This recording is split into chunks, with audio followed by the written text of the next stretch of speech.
It's the Kyle Heimann Show on Redeemer Radio. This is Kyle Heimann. I am here with Mariam Schmitz, who's filling in for Andrew Sereni. Good morning. Taking a little break this week. Thank you for being here, Mariam. My pleasure. Excited to talk to you about several things, museum and Truth and Charity with Bishop Rhodes. Right. Exciting stuff. One of the things that I'm really excited to talk to you about is the Cathedral Museum. We've talked about this in the past. I'm trying to think of what we talked about, the monstrances. Right. That are on display there. Yep. Amazing. The pictures were outstanding. Yeah. Shout out to Nate Prue, who takes the pictures, works for the diocese and the communications department. And he's been the photographer, and he does amazing work. Yeah. So you can find that at todayscatholic.org. Yes. But also, the new article that just came out on the website is about this Bible. It'll be in the print copy coming out soon. Right. But you can already find it, todayscatholic.org. Handwritten Bible from the 13th century. It's kind of amazing. It's merely astounding. The picture, okay, I'm looking at this picture. It's handwritten. Right. Before the printing press. Yeah. So that's what they did. And it's in Latin. It's so fancy. It's called the crabbed style of penmanship, which if you take a look at it, it looks like calligraphy. It's calligraphy-esque. I just feel like if you're going to handwrite an entire Bible, just do it as fast as possible, right? Like, how fast can I write? But this is it looks like every letter was delicately drawn. It's meticulous. Yeah. Yeah, it's outstanding. And that crabbed penmanship is what leads one to understand or realize or know where it came from, and that is Cambridge, England. What I especially like about it is that there are annotations in the margin, which, according to the little placard next to the Bible in the museum, indicates that it's a scholar's Bible as well. So there was a student who was studying with it, using it as a learning tool, and taking notes. This was in about the year 1250. So we're talking Middle Ages, right? Yeah. So it's fun to talk or to think about who was that student who was studying it. You know what I mean? Yeah.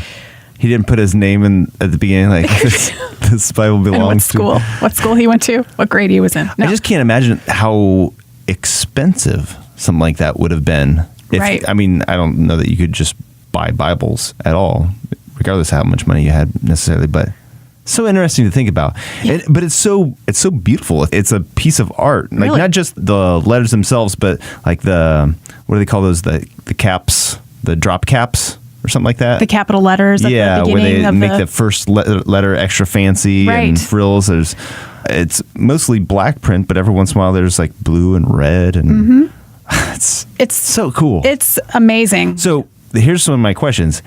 Is it encased in glass? Yes. Okay, so you can't touch it. No. You can't turn the pages or anything. No, but that'd be cool to do. Because I'd love to see some of the other notes in the margins. Not that I understand Latin, but I'd like to see. Yeah, even if somebody could do that with gloves on and take photos of some of the other pages just so you can kind of compare. That's a good idea. Yeah. Yeah, we didn't do that though. So cool. Yeah. So we can check that out. Right. That's in the museum. There's also another exhibit that's coming soon. Right. So every year, I should also give a shout out to Father Philip Widman. He is the museum director, and he's also the pastor at St. Mary, Mother of God Parish in Fort Wayne. Yeah. The Cathedral Museum was his idea. He started it in 1980. So it's been in our diocese since then. Yeah. And he's just accumulated over the years all of these different items. So every year he does an annual special exhibit. So the last annual special exhibit was the one that we talked about last time I was here, called Vessels of Veneration, with all the different monstrances. And they were all very ornate. They were all from various parishes in our diocese. Some were very old, going back to the 1920s, I think.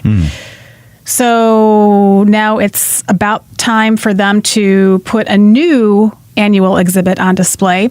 So he is going to put out copes. What is a cope?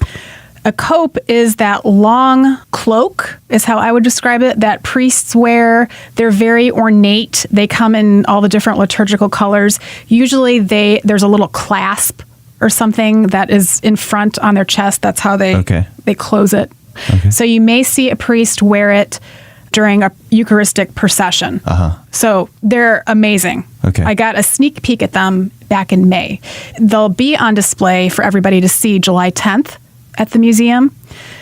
Like I said, very elaborate, very intricate stitching. Some are crushed velvet. They were all used by priests or bishops in our diocese. Most were stored at the cathedral. Okay. One was made in Paris in 1900 and given to Bishop Knoll when he was made Bishop of Fort Wayne in 1925. Interesting. Can you imagine? Yeah. They come from all over the world. I think Father Widman said, like, Switzerland was one country made from European countries. I remember that. But he said they did do a previous special exhibit, I'm thinking like maybe 2 or 3 years ago, that had some copes on display. So some of those same copes will come out again this summer. But there's also some new ones, or should I say old ones, that are coming out on display that haven't been seen before. And Father Widman said some of them haven't been seen in 70 years, since World War II was the last time that they were out on display. Wow. So that is going to be in the August article, but it's going to be on display July 10th for the next year. Okay. So check out todayscatholic.org for the handwritten Bible article. Go to the Knoll Center, downtown Fort Wayne, and go down to the basement to go to the cathedral. Check that out. Coming up, we're going to be talking about the 1-year anniversary of Truth and Charity with Bishop Rhodes, coming up here on the Kyle Heimann Show.